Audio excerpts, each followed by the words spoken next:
I came into this business accidentally, and I'll tell you why. For some of you who may know me, I actually run quite a number of businesses, and one of my core business is in the construction business. Okay, I own a company which deals with civil and structural engineering, so we do a little bit of boutique development as well and stuff like that. This company has been around for the past 24 years, and I've also dabbled in quite a number of businesses, including international import-exports. I own a farm as well, F&B. In case you didn't know, I used to own a pub, a dance club. Okay, for 7 years or so. So it was one of the longest running. A bit louder? Serious? You cannot hear at the back? Can? Can what? Any louder, people would just be blown away. But anyway, I've done quite a number of businesses and stuff like that. So what happened was that one of my very long-term client, my long-term construction client, one day he approached me and said, "Hey VK, you have actually been doing quite a number of businesses, and I've seen you over the years, doing all these businesses and brought them to be successful companies, all this. And at the same time, back in my younger days, I used to travel a lot, but not so much now. So you get to travel a lot, and you every day so free and whatnot. So how do you do it? Can you please come and teach me and my senior people how to do it, and I will pay you for it." So as the saying goes, the rest is history lah. Okay, so one thing led to another and all this. But my point of sharing this with you is because in the past 20 years or so that I've been doing all this stuff, I've actually, by the way, in case you didn't know what a strategic consultant is that I advise CEOs and senior leaders of organizations on their business acceleration strategies, particularly in two key areas. One is, of course, their strategic positioning of their brands as well as their business in general. And the other is I help them build systems of profitability. Keyword being systems. The other keyword being profitability. I'm not talking about revenue, I'm talking about profitability. There's a big difference. So I help them build systems of profitability. So these two particular things, all right? And the reason why I'm telling you is, in the past 20 years or so that I've been doing all this stuff, right? I have had the privilege to actually work with hundreds of industries and probably thousands of CEOs. I work very closely with CEOs and senior leaders of organizations, and I'll be a complete idiot if I am not able to see some form of patterns, right? Okay, and one of the biggest pattern that I've seen is this. Does anyone know what this is? Not rubber band. Okay, this is what I call the infinite loop. Now, if you actually study economics, sometimes it is referred to as the doom loop. D-O-O-M, doom. Okay, doom loop. But we don't want to be so morbid early in the morning, so I'd rather call it the infinite loop. And why is it called the infinite loop? Is because see this symbol is pretty much like an infinity, right? Which is a never-ending loop, right? So I rather call it the infinite loop. How many of you have seen the show or watched the show by Will Smith called The Pursuit of Happiness? If you haven't, please go watch it. It's the most amazing movie about perseverance, about not giving up and whatnot. It's a really, really cool movie. So I plagiarize a little bit. I call it the pursuit of busyness. So one of the biggest patterns that I've seen over the years in my experience with thousands of CEOs and whatnot is that people are perpetually pursuing this thing called busyness. So they're always busy. Busy doing what? Naturally, busy chasing after customers or clients, right? And that's about everything that they do. The loop is actually what we call cash or revenue or cash flow. Now, what is the lifeblood of a company? Cash flow, right? Without cash flow, you're already dead. At least not lah. If I can get you to say yes, at least not lah. Sometimes it's not for the speaker to entertain you guys. You guys have to entertain the speaker also. Otherwise, no battery. Okay. So anyway, on one end of the spectrum is cash, right? What's the other end of the spectrum? How do you generate cash for your company? How do you generate cash? There are generally two ways, right? First is get more clients, right? Naturally, you get more clients. But there's another way, which is basically in a startup scene. You will never see me in a startup scene. I've been invited to speak at the startup forums and boot camps and whatnot. I try not to be there. And the reason is very simple, because I do not believe in the way they do things. Okay? And I'll tell you why. Each time you start a company, you haven't even learned how to do business. The first thing that you learn is to put out your hands and ask for money. Investment. Venture capitalists. Angel investors. Right? Money. Series A. Okay. So you get the money, then you go back. Instead of working on your business, you work on your presentation deck, how to get Series B money. Then you go present again, Series B. Then get Series B. Then go back, instead of working on your business again, you work on Series C. At which point is it that you're doing business on? So anyway, that's another story for another day lah. But traditionally, maybe I'm just a little bit old school like that lah. I believe in getting clients to actually earn money lah, instead of just asking for money lah, right? Okay? And then what happens is this. Can we just get rid of this?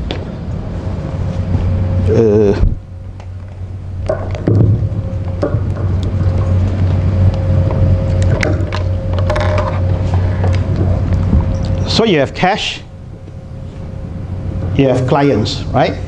So what happens is that you need cash, right? In order to get cash, what do you need to do? You need to get clients, right? So this loops like this. Now,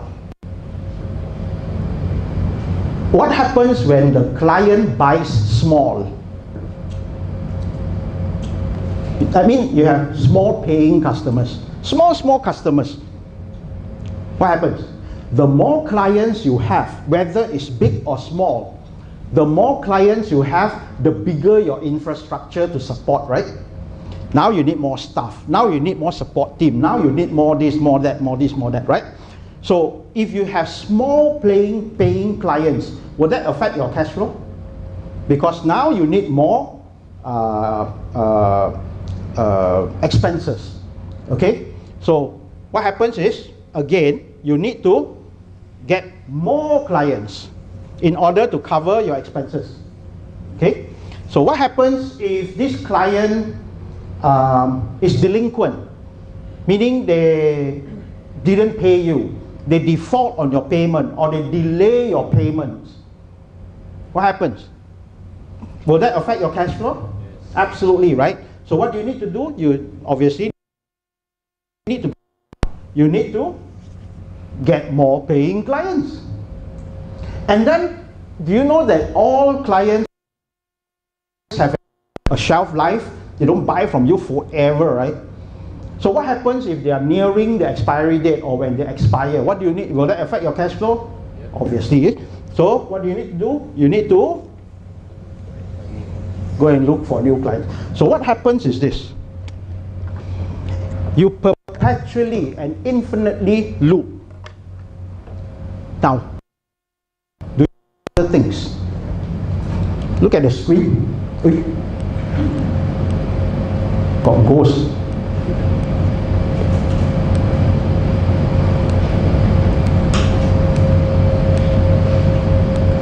Okay.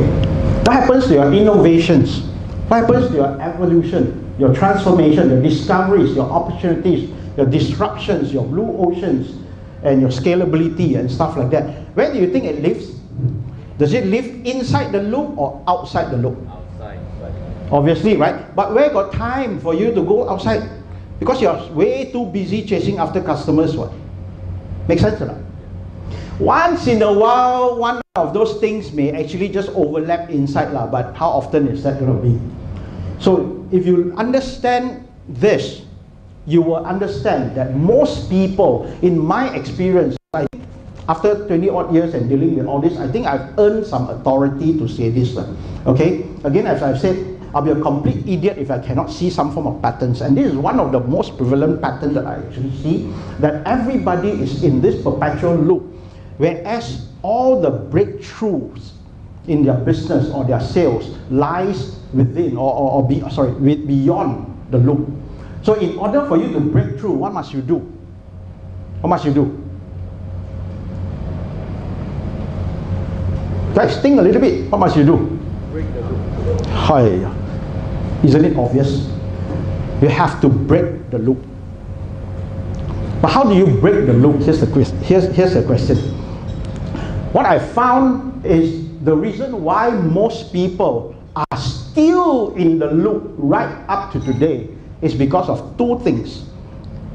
And the good news is that today I'm going to share with you how to overcome these two things.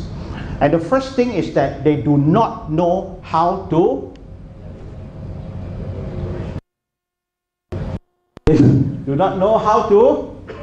leverage.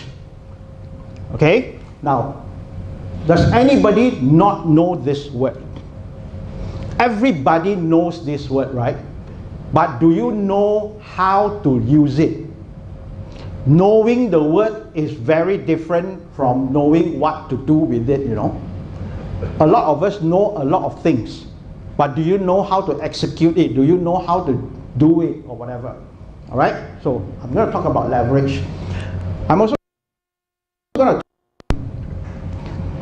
So the reason why people are perpetually in the infinite loop is because of these two things. They do not, or they fail to understand or execute leverage. They do not know how to optimize.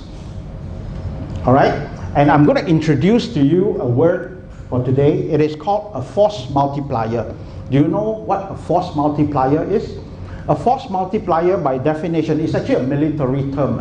It is actually a skill or a knowledge where, when used, it can amplify your efforts to produce greater results.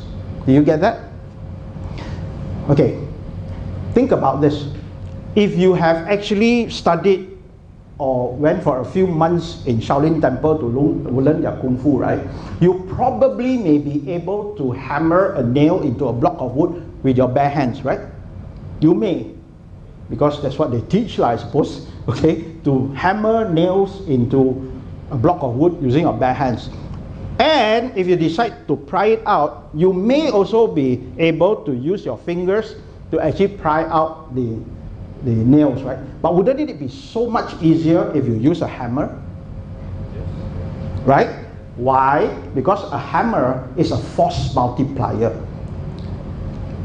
It amplifies the effort in order to produce a greater effect. Make sense? Also, if you decide to inject yourself with a lot of steroids, you may be very strong. And in case you are driving and you get, you may be able to lift up the car and let somebody change the tires, right? You can. But wouldn't it be so much easier if you use a car jack? So what is a car jack? A force multiplier. Do you understand what a force multiplier is? So a force multiplier is a skill set or a knowledge or a tool which you can use to amplify, to leverage, and to optimize the efforts that you have been putting here. Remember I said this, by the way, please remember your mission for today. 300% your sales without additional effort, resource or money. What's the keyword here? And by the way, all the keywords I put in blue lah. So in case you didn't know, make it easier for you all lah. So what's the keyword here? That's right. So by definition, what that means, It means you do not have to do any other thing than things that you're already deploying. Strategies or methods or techniques or whatever that you're already using. Zero extra effort, zero extra money, zero extra time. You can already multiply or exponentiate your business just by applying leverage and just by optimizing existing resources. Good so far? Yes. All right. So I always like to start out. Okay. I'm just pacing myself so I'm on time. Okay. What did I say? Oh, I always like to start off with a big picture, right? And it's very important if you always start out everything with an end in mind. A lot of people, they start running, run. Say, dude, wait, wrong direction, wait, he's here. So you run, fast, no point. You need to know where you're heading first. And in order to know where you're heading, you need to know where you are first, right? Make sense? Okay, so let's start with a big picture, and I have two big pictures that I absolutely need you to understand and, drum into your head. And the first big picture that I'd like to explain to you is what I call this, or what is referred to as a sales DNA. You know what a DNA is, right? Our human body is actually made up of approximately 19,000 protein coding genes, right? What happens to one of these genes get mutated? It will cause a lot of complication, or it may cause some disease or whatever, right? So this human body has approximately 19,000 protein coding genes, which makes up the entire human DNA or the human genome. Understand so far?